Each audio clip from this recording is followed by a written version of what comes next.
Hi everyone, welcome to the Quantum Cafe and Interstellar Lounge with your host here, the Cosmic Messenger. I wanted to come on and chat with you today about two wild, crazy stuff. Really? Multidimensional? I don't know about that. We're going to chat about beings from other planets, we're not alone, and also what it's like when you go through an ascension process and have your own awakening, what it starts to feel like there's almost like two different versions of Earth, two different worlds, or you're kind of over here watching things from afar, though you're right in the middle of it, but it's almost like you're invisible. So I'll start with the latter one right now.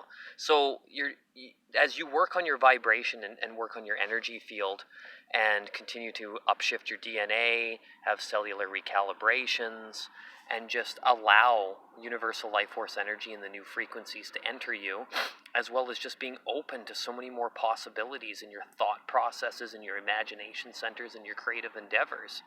That gives you, it raises your entire vibratory experience of your body and does access different dimensional points within yourself, preparing yourself for the shift to the fifth dimension, meaning that will be our baseline of operations. Now, not everybody's going to come along for the ride if their vibratory experience doesn't mix. There's kind of like a few schools that say we're going to just move over here and be on New Earth, and then you can still see the 3D Earth. There's other ones saying that the whole entire thing will shift together, and those that can't really make it will just fall under the way evolutionary-wise. We'll see how it plays out. I wouldn't be surprised, though, if we just kind of instantly transport to a new Earth, a new Gaia, and have the fifth dimensional frequencies going. So that's the fourth density, right? We're currently right now operating in the third density, which is the fourth dimension, which is a lot of these astral abilities and all that stuff we have. But once you've done a lot of this work and you've really you've let go a lot of the corporate ways and you see through a lot of stuff, plus you're just more focused on letting things be and live as they are, but you're going to be over here and everything that you do is going to become a much higher vibration, more authentic self. You're watching everything that you do, what you eat, all that stuff comes into play. And then you start to move and it's almost like you're high all the time, right?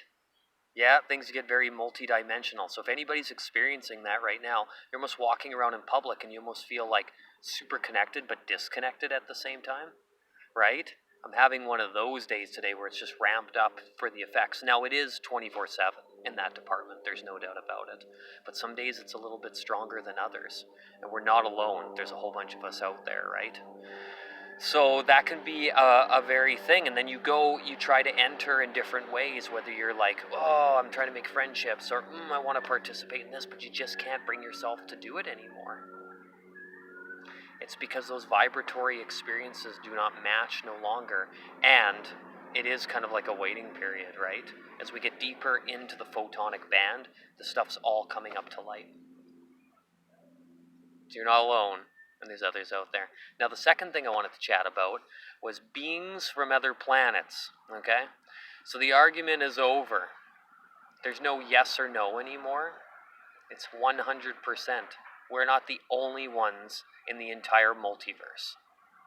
So they say, hundreds of millions of stars in hundreds of billions of stars in each galaxy, and there's hundreds of billions of galaxies, and there's a multiverse. Well, there's beings from other planets, and just straight up, we're not alone. So, for instance, somebody gets some channeled information sent down to them, and they communicate with another being, talking to them telepathically.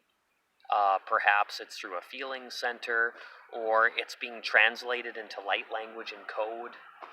So they've already chatted with another being. Now, we've painted society to be this, the mainstream viewpoint is that anything that's off-planet is very disturbing, dark, out to get us. Just like, ghosts, goblins, it's all scary, right? Paranormal activity. Well, just like any race of beings, or different types of life forms that are out there. Some have done the work and they operate in the law of one, where they're all one cohesive, love-centered, through evolution and working on their consciousness.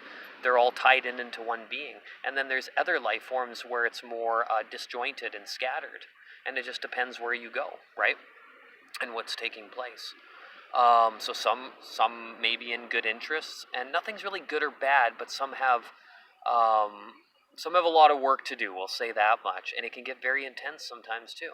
There's been battles in the stars and the whole bit. So somebody gets a download from Octurian or from the Pleiades, right? Very real. There's also been lots of other people. You can find them online. They're chatting from coming up from the underground, right? And being worked on through different various government programs as well too. Stuart Swerdlow, he's a great one to go check out. A fantastic being, and appreciate his work so much. And these give us like insights as to what's going on. And a lot of these people have met them directly. The human being life form, they met them directly, had physical contact with them. Now, we can't see them all the time because they operate in different dimensions, right? Now, as we ascend, we'll be able to open that envelope more and have more of a viewpoint. It's almost like the higher dimension you go. So there's 12 dimensions in the physical, right? And then 48 dimensions in this galaxy, and everything above 12 is all the higher realms where it's like less physical as we notice it, right? It's more the galactic stuff. And those things get pretty galactic once you get crown chakra and after that point, right? So throwing that out there though, they can see us, but we can't necessarily see them. On other tokens, some have the abilities to shapeshift or to bring themselves down into viewable forms that we can see into this lifetime.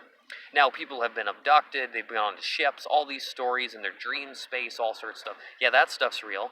I'd be very careful on which ship you get on and why.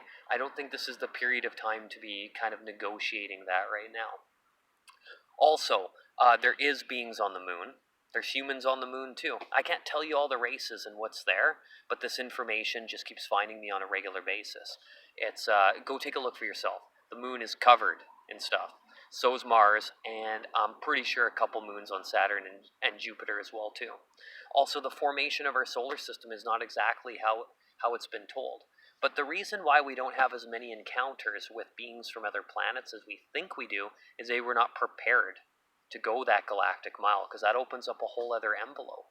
And on Earth, we have free will, so we're kind of working, as we work on our own up-leveling and up-shifting and ascension process, having all these awakenings, that's where we will reach a crux point where we've almost like earned our spot to then even be in the room with them. Okay, so that's going down too. We have the Andromedans from the other galaxies as well too, and a lot of these have actually helped create the human as we know today, putting those strands of DNA into the genetic makeup for us. So it's almost like a return coming home.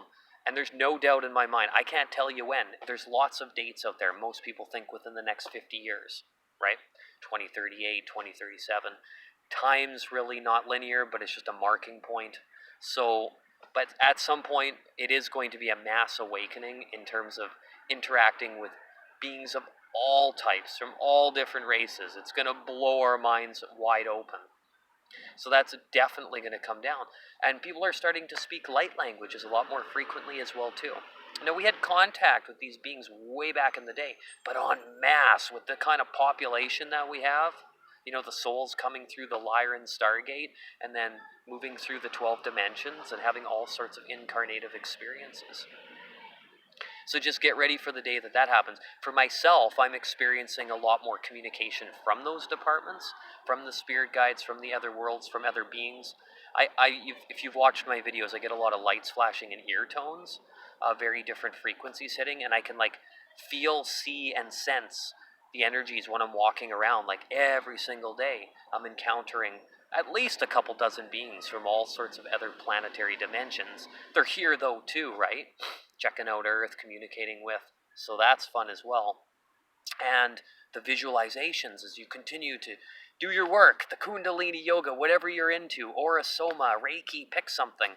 Keep doing the work. It's worth it. It gets intense. Some days I do feel a little bit alone, and it can be quite shocking to the system, wondering what the heck I'm doing here. But I've been seeing more clearly some of these beings, and some colors have been popping up and more stuff like that. So to each their own in their own way. Not one's better than the other. Oh, they can do it and I can't. Doesn't matter. We're all a piece of the puzzle of the galactic timeline. So get prepared for all that stuff eventually happening. That is coming down the pipes. And for the record, they're not on our team, but some of the deepest levels of the government have been working with off-world activities for a very long time. Okay? And sometimes the information that they pump at us, telling us about life on other planets, is coming from the very source that does not want us to know. You're not going to learn that from any book. You're not going to learn it from any schooling activity unless you vibe with the vibratory experience. So I guess you could get it from a book, but you're going to feel the resonance inside of you. Get galactic. Isn't it going to be so cool? We watch all these crazy, sometimes people sit down and they watch, I don't know, some wild anime and they see some crazy character pop up on the screen. I'm sure some of us have fantasized, well, I'd love to see that in public. Well, it's very real and it's going to happen. Plus, if you go out in nature, it's just as fantastical, okay? Inner Earth also has beings on there too. We're just getting started. And there's some other vibratory beings in maybe the 4th or 6th dimension, and that's hanging out on Venus, okay? This is a collection of everything that I've encountered, all the books I've read, all the people I've talked to, and I kind of like to bring it all into one and feed it all. They're all happening as far as I'm concerned. But it is your reality. Keep your own truth and stay fresh. We'll talk to you soon. Bye-bye.